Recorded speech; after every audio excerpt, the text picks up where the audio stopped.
Let's read this question. A body is slipping from an inclined plane of height h and length L.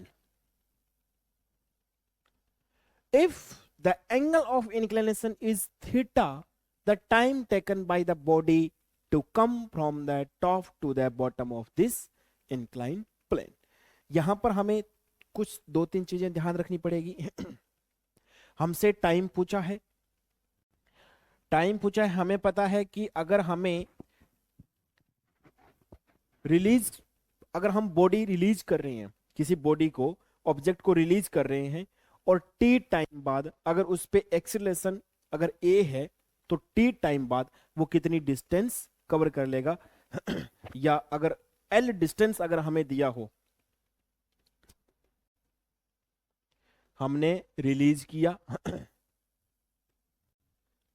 Initial speed you से, acceleration ए से, और अगर S distance अगर चल रहा है तो कितना टाइम ले रहा है वो 2SYA, है ना. जैसे हम वर्टिकल सर्कुलर मोशन में, सॉरी, मोशन अंडर ग्रेविटी में क्या बताते हैं, टी इक्वल टू 2HYG, है ना. तो ये चीज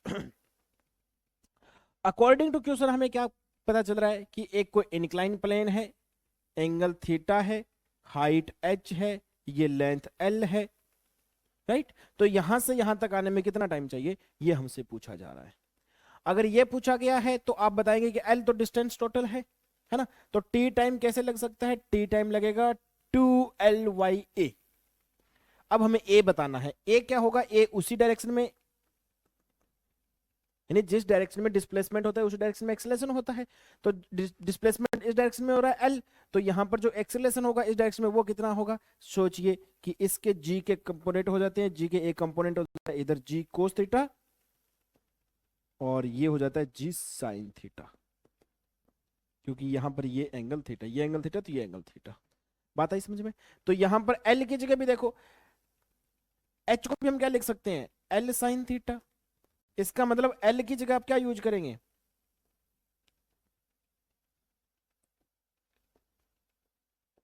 L की जगह क्या यूज करेंगे, H upon sine theta, H upon sine theta. A की जगह क्या यूज करेंगे, G sine theta. 2G sine theta आ गए अंदर, तो 1G साइन थीटा आ जाएगा बाहर. आंसर क्या रह जाएगा, 2H अपॉन, जो टाइम है वो हो जाएगा 1 अपॉन साइन थीटा और 2HYG, राइट.